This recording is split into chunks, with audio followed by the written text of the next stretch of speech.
Assalamu alaikum and welcome to Naeem's Virtual Academy. This is Muhammad Ali Kolachi. अॼु जे lecture में पाण internet security पढ़ंदा पिया हूंदासीं। तव्हांखे ख़बर आहे त इंटरनेट छा आहे, हिकु वाइड एरिया नेटवर्क आहे जंहिं ते हर कोई पब्लिकली जेको आहे उनखे एक्सेस करे सघे थो पियो, डेटा शेयरिंग करे सघे थो पियो। हाणे उन ते तव्हां सिक्योर तरीक़े सां नेटवर्किंग कीअं करे सघो था पिया दी इंटरनेट ते, ठीकु आहे।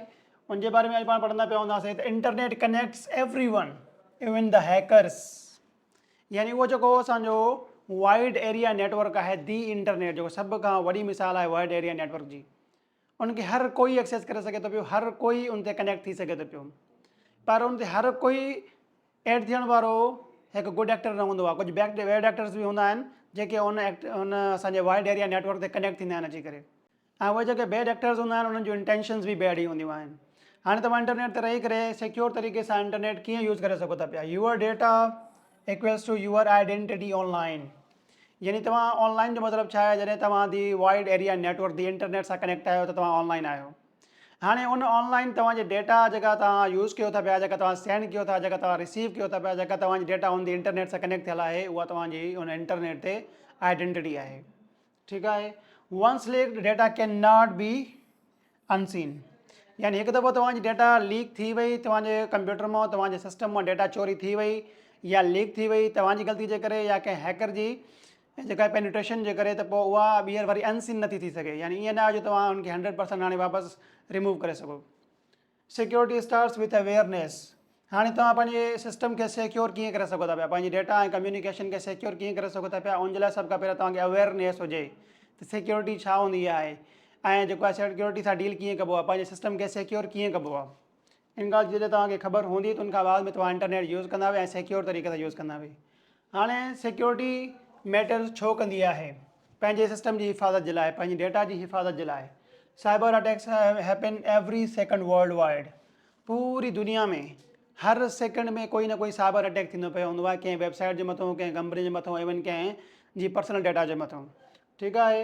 Hackers target passwords, bank data and photos, हाणे उहे जेके हैकर हूंदा आहिनि, हैकर यानी उहो शख़्स जेको अनऑथराइज़ तौर ते तव्हांजे सिस्टम खे यूज़ करणु चाहे या तव्हांजी डेटा वग़ैरह वठणु चाहे त उनखे हैकर चइबो आहे, ठीकु आहे। हाणे उहो हैकर जेको तव्हांखे टारगेट कंदो आहे, तव्हांजे सिस्टम जे मथां हमिलो कंदो आहे, छाजे लाइ कंदो आहे, ताकी हुनखे तव्हांजा पासवर्ड मिली वञनि, तव्हांजो बैंक डिटेल्स मिली वञनि, तव्हांजा फ़ोटोज़ या कोई अहिड़ो मटीरियल हुनजे हथ में अची वञे जंहिंजो इस्तेमालु करे तव्हां उहो कुझु पैसा कढी सघे। Data theft equals to financial loss or blackmail, suppose तव्हां ऐं असां कुझु अहिड़ा जेके स्मॉल यूज़र हूंदा आहिनि जंहिंजे कंप्यूटर में कोई एॾी ख़ासि डेटा न पई हूंदी आहे, सपोज़ कुझु सॉन्ग्स, कुझु मूवीज़ या कोई बि पर्सनल डेटा हुनजी न आहे, अगरि उनजे मथां हैकिंग थी वई, उनजो डेटा वग़ैरह चोरी थी वियो त उनखे फ़र्क़ु न पवंदो। उन जी जॻह ते अगरि कोई हॉस्पिटल हुजे, कोई कॉर्पोरेशन हुजे, कोई कंपनी हुजे, अगरि उनजो डेटा चोरी थी वियो त पोइ उहे आसानी सां ब्लैकमेल थी सघनि था पिया। उन्हनि जो डेटा जेको आहे उहो तमामु घणो वर्थी हूंदो आहे, सो उहो पंहिंजे डेटा जे लाइ केतिरो बि पे करण जे लाइ तयारु थी वेंदा आहिनि। Prevention is always cheaper than recovery, हाणे जेको उहो तव्हां डेटा हिकु दफ़ो तव्हांजो लीक थी वियो, हिकु दफ़ो हैक थी वियो, उनखे जेको तव्हांखे रिकवर करण में टाइम ऐं पैसो ज़ाया थींदो, इन खां बिल्कुलु घटि लॻंदो तव्हांजो वक़्तु ऐं पैसो अगरि तव्हां उन खां प्रिवेंशन कंदा वे। जीअं चयो वेंदो आहे न, prevention is better than cure, ठीकु आहे। इन ॻाल्हि खे पंहिंजे ज़हन में रखो, इहा सिर्फ़ु सिहत जे लाइ न आहे, इहा जॾहिं असां इंटरनेट ते कनेक्ट थियूं था पिया उन ॻाल्हि ते बि इहा ॻाल्हि जेका आहे बिल्कुलु सही साबित थिए थी। Prevention is better than cure, तव्हां पंहिंजे पाण खे प्रिवेंट करिणो आहे हैक थियण खां, ऐं उहो कीअं करे सघो था पिया, उहो पाण अॼु जे लेक्चर में जेको आहे डिस्कस कंदा पिया हूंदासीं। हाणे जेके असांजे सिस्टम ते थींदड़ अटैक्स हूंदा आहिनि उहे डिफरेंट क़िस्म जा हूंदा आहिनि, सो वन बाय वन करे पाण सभिनी खे डिटेल में पढ़ंदा पिया हूंदासीं। सभ खां पहिरियों ॾिसूं था पिया त हिकु वायरस छा हूंदो आहे। आमतौर ते तव्हां हिकु लफ़्ज़ ॿुधंदा हूंदा हुआ त मुंहिंजे सिस्टम में वायरस अची वियो आहे, मुंहिंजी USB में वायरस आहे, अहिड़े तरीक़े सां तव्हां वर्ड ॿुधंदा रहंदा हूंदा हुआ पंहिंजी ज़िंदगी जे अंदरि। हाणे उहो वायरस हूंदो छा आहे, सो हिन वायरस जो फुल फॉर्म हूंदो आहे वाइटल इंफॉर्मेशन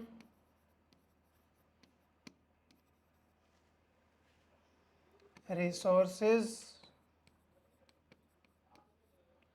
अंडर सीज, यानी तव्हांजा इम्पोर्टेंट तरीन मालूमात जा ज़रिया जे मथां कब्ज़ो थी वञे, ठीकु आहे, यानी कब्ज़े में आहिनि।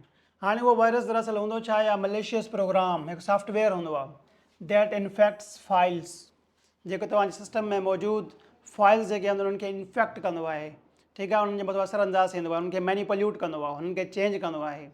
ठीकु आहे, जीअं नॉर्मल प्रोग्राम तव्हां पंहिंजे सिस्टम में यूज़ कंदा पंहिंजी ज़िंदगी खे आसान बणाइण जे लाइ या कोई प्रोडक्टिविटी करण जे लाइ, अहिड़े तरीक़े सां कुझु बैड एक्टर्स, कुझु बैड डेवलपर्स जेके आहिनि, उहे कुझु अहिड़ा सॉफ्टवेयर इंटेंशनली क्रिएट कंदा आहिनि ताकी उहे माण्हुनि जी डेटा जेका आहे उहा चोरी करे सघनि या उन्हनि जे सिस्टम में पेनिट्रेट वग़ैरह करे सघनि या कंहिंजो सिस्टम हैक करे सघनि। It replicates by attaching files attaching to clean programs, यानी अगरि तव्हांजे सिस्टम में तव्हांजो कोई बि वायरस वग़ैरह न आहे त पोइ तव्हांजे सिस्टम में जेके प्रोग्राम आहिनि उहे बिल्कुलु क्लीन आहिनि। जॾहिं उहो वायरस ईंदो आहे त उहो पंहिंजे पाण खे मल्टीप्लाई कंदो आहे, जहिड़े तरीक़े सां हिकिड़ो कैंसर इंसान खे थी वेंदो आहे त कैंसर ऑटोमेटिकली रेप्लिकेट कंदो आहे पंहिंजे पाण खे। अहिड़े तरीक़े सां सिस्टम जे अंदरि हिकिड़े क़िस्म जो वायरस आहे, हिकिड़े क़िस्म जो बैक्टीरिया आहे, हिकिड़ी बीमारी आहे जेका पंहिंजे पाण खे डुप्लीकेट करे थी, मल्टीप्लाई करे थी पई। ठीकु आहे, जेके तव्हांजे क्लीन प्रोग्राम्स हूंदा उन्हनि खे उहो अची मिली वेंदो आहे, उन्हनि खे इफेक्ट कंदो, उन्हनि सां तव्हांजी प्रोडक्टिविटी जेका आहे उहा ज़ाया थी वेंदी ऐं तव्हांजी सिस्टम जी स्पीड स्लो थी वेंदी ऐं तव्हांजो जेको वाइटल इंफॉर्मेशन हूंदी उहा जेका आहे हिकु हमले जे अंडर अची वेंदी।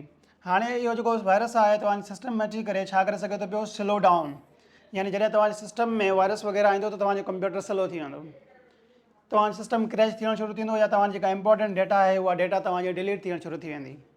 ठीकु आहे, इहे अगरि निशानियूं आहिनि, अगरि तव्हांजे सिस्टम में ऑटोमेटिकली कोई अहिड़ो बिहेवियर तव्हांखे नज़र अचे तव्हां सम्झी वञो तव्हांजे कंप्यूटर में जेको आहे वायरस अची चुको आहे। Spreads via infected USBs, emails or downloads. हाणे कोई बि वायरस तव्हांजे सिस्टम में ईंदो कीअं आहे, अगरि तव्हां पंहिंजे सिस्टम में का अहिड़ी यूएसबी हणो था पिया जंहिं अंदरि का अहिड़ी फाइल आहे जेका ऑलरेडी इन्फेक्टेड आहे, जंहिंमें वायरस आहे, उहा तव्हां पंहिंजे सिस्टम में हणंदा हुआ त उहे फाइल्स ऑटोमेटिकली वायरस वारी फाइल्स कॉपी थी करे तव्हांजे सिस्टम में अची वेंदियूं ऐं तव्हांजो सिस्टम इन्फेक्टेड थी वेंदो। या उनखां अलावा तव्हांखे अनसिक्योर वेबसाइट वग़ैरह अथव, कोई तव्हां एप्लीकेशन डाउनलोड कयो था, कोई गेम डाउनलोड कयो था पिया, जॾहिं उहे तव्हां डाउनलोड कंदा हो त उहा तव्हांजी गेम त डाउनलोड थींदो आहे पर उन सां साण हिकु वायरस बि तव्हांजे सिस्टम में अची वेंदो आहे जेको तव्हांजी फाइल्स वग़ैरह खे डैमेज कंदो पियो हूंदो आहे। इन करे जेको वेरीफाइड सोर्सिस हुजनि सिर्फ़ु उन जॻह तव्हां डाउनलोड कंदा कयो। उनखां बाद में ईमेल्स, अगरि तव्हांखे कोई रैंडम स्पैम ईमेल्स अचनि त उन्हनि खे जेको आहे तव्हां क्लिक न कंदा कयो, छाकाणि त उहे उन्हनि ईमेल्स जे अंदरि जेको आहे मलेशियस सॉफ्टवेयर हूंदो आहे जेको तव्हांजे सिस्टम में वायरस वग़ैरह पे खेड़े सघे थो पियो। उनखां बाद में आहे स्पाईवेयर। हाणे स्पाईवेयर जो मतिलबु छा हूंदो आहे, hidden software that monitors users activity secretly, यानी हिकिड़ो अहिड़ो सॉफ्टवेयर आहे जेको तव्हांजे सिस्टम में इंस्टॉल थियल आहे पर तव्हां उनखे ॾिसी बि नथा सघो, तव्हांखे नज़र ई न ईंदो, तव्हां इंस्टॉल न कयो आहे, ऑटोमेटिकली तव्हांजे सिस्टम में उहो इंस्टॉल थी वियो आहे ऐं तव्हांजे सिस्टम में जेका बि एक्टिविटी थिए थी पई उनखे मॉनिटर करे थो पियो त तव्हां कहिड़ी कहिड़ी वेबसाइट ते मूव कयो था पिया, तव्हां कहिड़ी कहिड़ी एप्लीकेशन खोलियो था पिया, उन ते वञी करे तव्हां कहिड़ा की स्ट्रोक्स हणो था पिया, तव्हां कहिड़ा पासवर्ड हणो था पिया, उहो तव्हांजी सॼी एक्टिविटी जेका आहे मॉनिटर करे थो, तव्हांजे मथां रिकॉग्निसेंस करे थो पियो। ट्रैक की strokes, passwords and visited sites, यानी उहो तव्हांजे सिस्टम में ऑटोमेटिक इंस्टॉल थी वेंदो आहे, तव्हांजे सिस्टम जे मथां नज़र रखंदो तव्हांजी हर एक्टिविटी जे मथां त तव्हां जेको आहे कहिड़ा बटन बार बार दबायो था पिया, कहिड़ा पासवर्ड तव्हां यूज़ कयो था पिया ऐं कहिड़ियूं कहिड़ियूं वेबसाइटूं तव्हां व्यू कयो था पिया, उहो सॉफ्टवेयर उन सभु शइ खे जेको आहे मॉनिटर कंदो पियो हूंदो। Often bundled with free downloads or apps, ख़ासि तौर ते जेके उहे एप्स ऐं उहे डाउनलोड जेके फ्री में तव्हां डाउनलोड कंदा का एप्लीकेशन डाउनलोड कई हुई, तव्हां का गेम डाउनलोड कई, तव्हां इहो न ॾिठो त उहा वेबसाइट जेका आहे सिक्योर आहे या न आहे, तव्हां चवंदव बसि सिंपली उहा असांजी ऐप जेका आहे उहा डाउनलोड थी वञे, असांजो कमु हली वञे। जॾहिं असां सिस्टम खे लाइटली वठंदा आहियूं उन्हनि शयुनि खे त पोइ असांजो सिस्टम जेको आहे मोर प्रोन थी वेंदो आहे, उहा स्पाईवेयर जे या डिफरेंट वायरसिस जे क़िस्म जे। ऐं जॾहिं असां कोई अहिड़ी अनसिक्योर वेबसाइट तां कोई ऐप या कोई गेम डाउनलोड कंदा आहियूं त उहा गेम असांजी डाउनलोड थींदी आहे पर असांखे ख़बर ई न हूंदी आहे त हुन गेम सां गॾु जेको आहे कोई स्पाईवेयर बि इंस्टॉल थी वेंदो आहे जंहिंजी तव्हां असांखे का ख़बर ई न हूंदी आहे या असांजे सिस्टम जे मथां हर एक्टिविटी ते उहो नज़र रखी वेठो हूंदो आहे। ठीकु आहे, slow down systems and leaks private information, हाणे उहो तव्हांजे पूरे सिस्टम ते नज़रसानी कंदो आहे ऐं उनखां बाद में तव्हांजी जेका वाइटल डेटा आहे उहा कंप्रोमाइज़ थी वेंदी आहे, तव्हांजा पासवर्ड्स वग़ैरह थी विया, तव्हांजी का प्राइवेट डेटा वग़ैरह जेका आहे उहा काॾो लीक थींदी आहे, उहा स्पाईवेयर्स वग़ैरह मदद सां थी वेंदी आहे। उनखां बाद में हिकिड़ो ॿियो क़िस्म जो अटैक हूंदो आहे जंहिंखे चइबो आहे फिशिंग। ठीकु आहे, फिशिंग छा हूंदी आहे, fake emails or sites tricking users to give personal information, यानी कुझु फेक ईमेल्स तव्हांखे ईंदा, फेक मैसेजिस तव्हांखे ईंदा या फेक उहे वेबसाइट्स जेके तव्हांखे ट्रिक कंदियूं त ताकी तव्हां उन्हनि खे पंहिंजी जेका आहे पर्सनल इंफॉर्मेशन ॾेई छॾियो। सपोज़ उहो तव्हांखे हिकिड़ी कॉल कंदा ऐं क्विकली तव्हां सां ॻाल्हाईंदा पिया हूंदा त तव्हां जल्दी जल्दी में असांखे पंहिंजो बैंक जो पासवर्ड ॿुधाए छॾियो, पिन ॿुधाए छॾियो या तव्हां अहिड़ी का पर्सनल इंफॉर्मेशन ॿुधाए छॾियो ताकी उनजो इस्तेमालु कंदे तव्हांजे सिस्टम खे या तव्हांजे डिटेल्स वग़ैरह खे हैक करे सघनि ऐं सुभाणे तव्हां कंप्रोमाइज़ थी वञो। Links often led to fake login pages, यानी उन साइट से उन ईमेल से फेक लिंक्स हूंदियूं। सपोज़ तव्हां कंहिं अनवेरीफाइड वेबसाइट ते विया हो, उते तव्हांखे का ऐप डाउनलोड करणी आहे।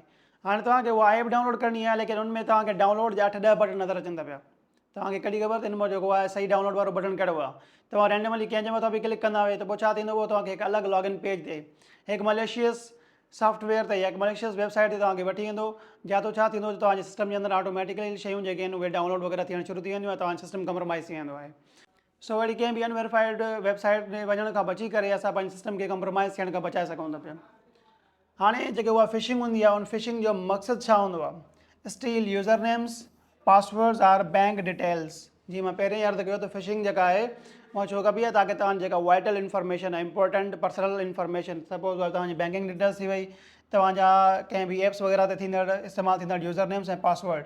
सपोज़ तव्हां कंहिं वेबसाइट वग़ैरह खे यूज़ कयो था पिया, उते तव्हांजो हिकिड़ो सिंपल पासवर्ड आहे ऐं यूज़र नेम बि आहे। अगरि फिशिंग अटैम्प्ट जी मदद सां कोई हैकर तव्हांजो पासवर्ड ऐं यूज़र नेम वठी सघे थो पियो, त पोइ उहो तव्हांजे अकाउंट में जेको आहे ऑथराइज़ करे सघे थो पियो ऐं उनखे यूज़ करे सघे थो पियो तव्हांजी मर्ज़ी जे बग़ैर, ऐं तव्हांखे ख़बर ई न हूंदी तव्हांजो सिस्टम कोई ॿियो यूज़ कंदो पियो हूंदो। Avoid by checking URLs and sender authenticity. हाणे तव्हां ऐं असां इन फिशिंग अटैम्प्ट खां कीअं बची सघंदा पिया, त जॾहिं असां URL ते वञूं था पिया उहो ऐं जंहिंखे असां सेंड कयूं था पिया का बि डेटा वग़ैरह, त उहो ऑथेंटिकेट हुजनि। उहा ऑथेंटिसिटी में गुज़ारे करे असां पंहिंजे पाण खे ऐं पंहिंजे सिस्टम खे जेको आहे कंप्रोमाइज़ थियण खां बचाए सघूं था पिया। उन खां बाद में हिकिड़ो ॿियो क़िस्म जो इंटरनेट ते अटैक हूंदो आहे, उनखे चइबो आहे रैंसमवेयर। रैंसमवेयर जो मतिलबु छा हूंदो आहे?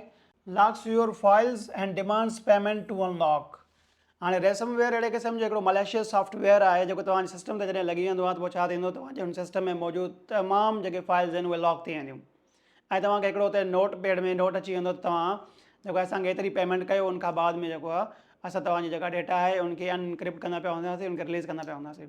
जहिड़े तरीक़े सां धाड़े अॻुवा भराए तावान कंदा आहिनि, अहिड़े तरीक़े सां इंटरनेट ते जेके हैकर्स हूंदा आहिनि उहे तव्हांजी डेटा इनक्रिप्ट बराए तावान कंदा आहिनि, यानी तव्हांजी डेटा ते मथो पासवर्ड हणी छॾंदा, उनखे लॉक करे छॾींदा ताकी तव्हां उनखे कुझु तावान भरे ॾियो, उनखां बाद में तव्हांजो जेको डेटा आहे उहो रिलीज़ कंदा आहिनि। ऐं अहिड़ी अटैम्प्ट खे जेको आहे रैंसमवेयर चइबो आहे, जंहिंमें तव्हांजी डेटा लॉक थी वञे ऐं साम्हूं वारो जेको हैकर आहे उहो तव्हांखां पेमेंट जी घुर करे। हाणे इहे रैंसमवेयर जेके आहिनि तव्हांजे सिस्टम ते कीअं हमिलो कंदा आहिनि? डिलीवर्ड वाया इन्फेक्टेड अटैचमेंट्स और लिंक्स।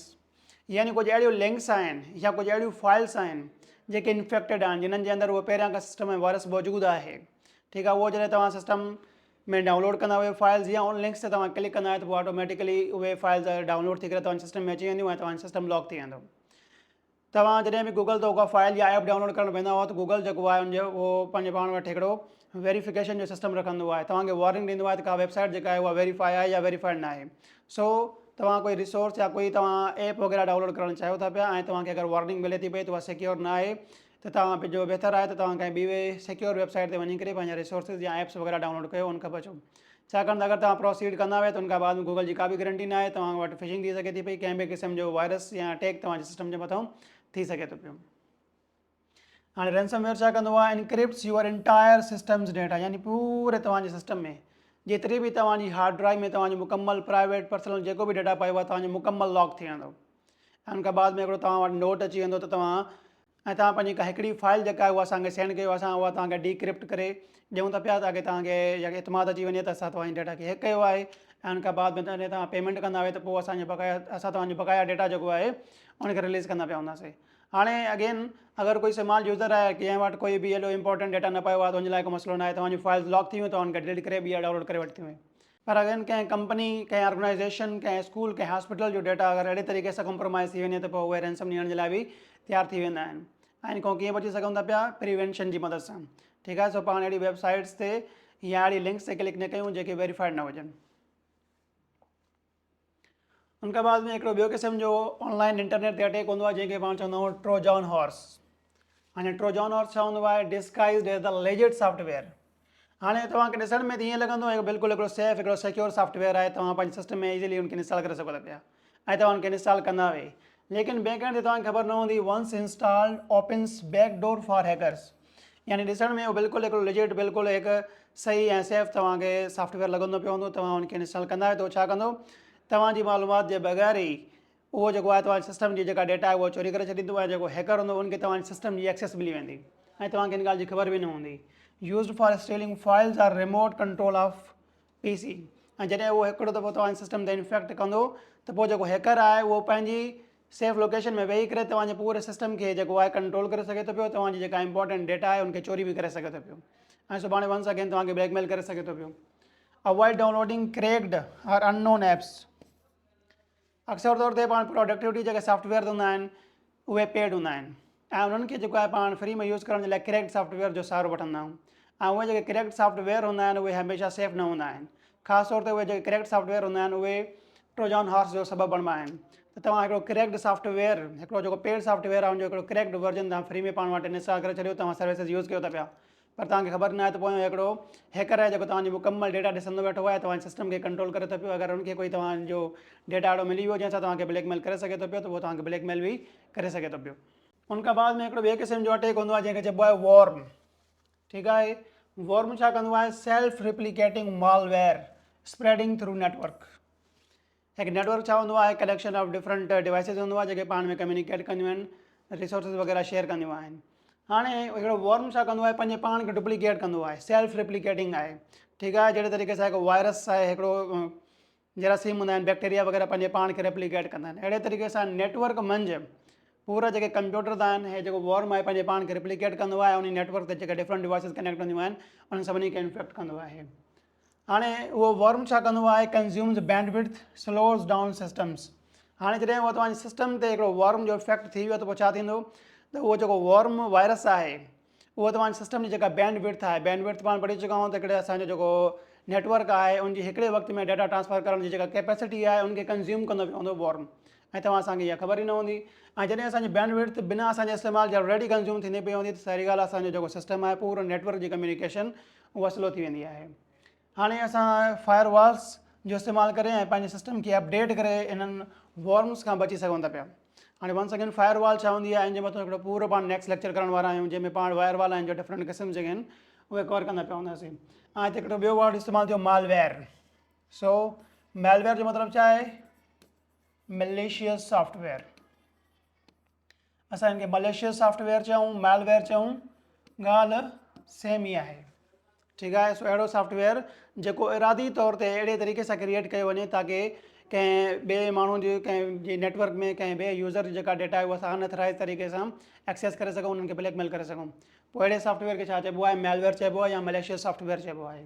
हाउ टू स्टे प्रोटेक्टेड, यानी असां इंटरनेट जो इस्तेमालु कंदे पंहिंजे पाण खे महफ़ूज़ कीअं रखी सघूं था पिया, उन जे लाइ असांखे कुझु जेके आहिनि स्टेप्स वठणा पवंदा। Install and update anti virus software. सभ खां पहिरियों तव्हांखे छा करिणो आहे? कोई बि एंटी वायरस सॉफ्टवेयर जीअं अवैस थी वियो, समाधव थी वियो, ऐं कुझु ॿिया जेके आहिनि कुझु लेजिट सॉफ्टवेयर आहिनि तव्हां हुननि जो इस्तेमालु करे सघो था पिया। ठीकु आहे, उहे छा कंदा आहिनि? तव्हांजे सिस्टम में अगरि कोई वायरस वग़ैरह ईंदो पियो हूंदो त उनखे उहे ख़तमु करे छॾींदा आहिनि। जहिड़े तरीक़े सां असां इंसान हुआ, असां इंसाननि जे अंदरि बि हिकिड़ो इम्यून सिस्टम हूंदो आहे जेको छा कंदो आहे? वायरसिस सां विढ़ंदो आहे जेके असांजे सिस्टम में एंटर थींदा आहिनि। लेकिन असांजे इम्यून सिस्टम जी जेका कैपेसिटी आहे उहा लिमिटेड आहे, उहो हिकिड़े हद ताईं जेको आहे वायरसिस सां विढ़ी सघे थो पियो, असांखे डिफेंड करे सघे थो पियो। लेकिन कुझु स्ट्रॉन्ग वायरसिस अगरि अची विया त पोइ असांखे बीमार करे विझंदा। ऐं ठीकु आहे, उनखां बचण जे लाइ असांखे एक्सटर्नल मेडिसाइन्स वग़ैरह वठण जी ज़रूरत पवंदी आहे। जहिड़े तरीक़े सां जेको असांजो कंप्यूटर आहे उनजे अंदरि बि हिकिड़ो विंडोज़ डिफेंडर नाले सां हिकिड़े ऑपरेटिंग सिस्टम जे अंदरि हिकिड़ो डिफेंडर हूंदो आहे, लेकिन उहो हर क़िस्म जे वायरस खां असांजे सिस्टम खे बचाइण जे लाइ काफ़ी न आहे। इन करे तव्हां डिफरेंट यूटिलिटी सॉफ्टवेयर बिल्कुलु जेके एंटी वायरस सॉफ्टवेयर आहिनि तव्हां पंहिंजे सिस्टम में इंस्टॉल रखो। उन सां छा थींदो? जो अगरि कोई बि अहिड़ो सॉफ्टवेयर इंटेंशनली तव्हांजे सिस्टम में अगरि ईंदो पियो हूंदो त उहो उनखे डिटेक्ट कंदो ऐं डिलीट करे छॾींदो।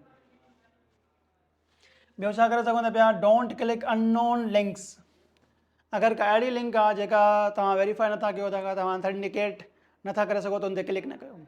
भले उहा तव्हांखे का SMS में अचे, कंहिं ईमेल में अचे, का इंटरनेट ते, या तव्हां कोई सोशल मीडिया ब्राउज़िंग कयो था पिया, का बि अहिड़ी लिंक जेका वेरीफाइड न आहे तव्हां उन ते क्लिक न आहे करणी। ठीकु आहे, use strong plus unique passwords. पंहिंजा पासवर्ड हमेशह स्ट्रॉन्ग ऐं यूनिक रखो ऐं हिकु ई पासवर्ड डिफरेंट साइट्स ते इस्तेमालु न कयो। ठीकु आहे, अगरि तव्हांजो हिकिड़ो दफ़ो हिकु पासवर्ड कंहिं हैकर खे हथु अची वियो त पोइ छा कंदो? तव्हांजा तमामु अकाउंट्स उहो एक्सेस करे सघंदो हूंदो। इन करे कोशिशि कयो त तव्हां पंहिंजी जेका बि वेबसाइट्स यूज़ कयो था पिया, या जेके बि तव्हां रिसोर्सिस वग़ैरह यूज़ कयो था पिया, हर जॻह ते हिकु यूनिक ऐं अलॻि अलॻि पासवर्ड रखण जी कोशिशि कंदा कयो। Turn 2FA। 2FA जो मतिलबु हूंदो आहे टू फैक्टर ऑथेंटिकेशन। हाणे टू फैक्टर ऑथेंटिकेशन हिकिड़ो तमामु बहितरीनु जेको आहे प्रोसेस आहे पंहिंजे सिस्टम खे, पंहिंजी एप्स खे ऐं पंहिंजी कम्युनिकेशन खे नेटवर्क ते महफ़ूज़ रखण जो।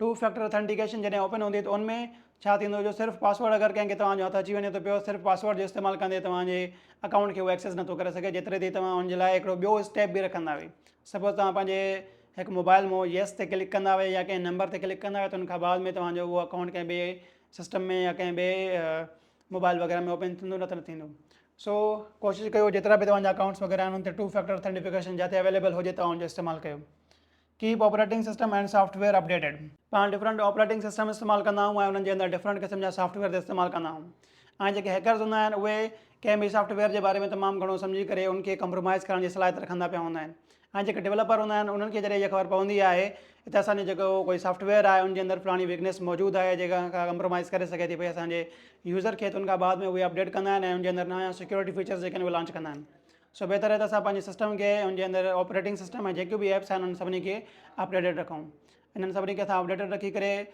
अटैक जो जेको चांस आहे उनखे मिनिमाइज़ करे सघूं था पिया उनखां बाद में मिनी समरी पॉइंट्स ठीकु आहे सभ खां पहिरियां मेलवेयर छा आहे मलेशियस सॉफ्टवेयर ठीकु आहे प्रिवेंशन इज़ की यानी prevention is better than cure जहिड़े तरीक़े सां हूंदो आहे तव्हां पंहिंजे पाण खे प्रिवेंशन जी मदद सां पंहिंजे सिस्टम खे जेको आहे इंटरनेट जे मथां सेव करे सघो था पिया backup plus antivirus plus awareness equals to safety internet ते तव्हांजी सेफ्टी जा ज़ामिन टे शयूं आहिनि सभ खां पहिरियां जेका तव्हांजो डेटा आहे जेको इंपॉर्टेंट तरीन डेटा आहे जेको तव्हां कंप्रोमाइज़ नथा करे सघो उनजो हमेशह पाण वटि बैकअप रखो उनखां बाद में पंहिंजे सिस्टम जे अंदरि एंटीवायरस वग़ैरह इंस्टॉल रखो ताकी कोई बि अटैक तव्हांजे सिस्टम ते जेको आहे तमामु जल्दी असरु न करे उनखां बाद में पाण वटि अवेयरनेस रखो जेके बि नवां सिक्योरिटी फीचर्स वग़ैरह लॉन्च थियनि तव्हां उनजे बारे में पढ़ो ऐं उनखे पंहिंजे सिस्टम जे मथां अप्लाई कयो जॾहिं तव्हां टे स्टेप्स पंहिंजे सिस्टम ते अप्लाई करे छॾींदा हुए सो उन्हनि टे स्टेप्स ते अमल करे तव्हां पंहिंजे इंटरनेट ते सेफ्टी खे यकीनी बणाए सघो था पिया उनखां बाद में MCQs फ्रॉम टॉपिक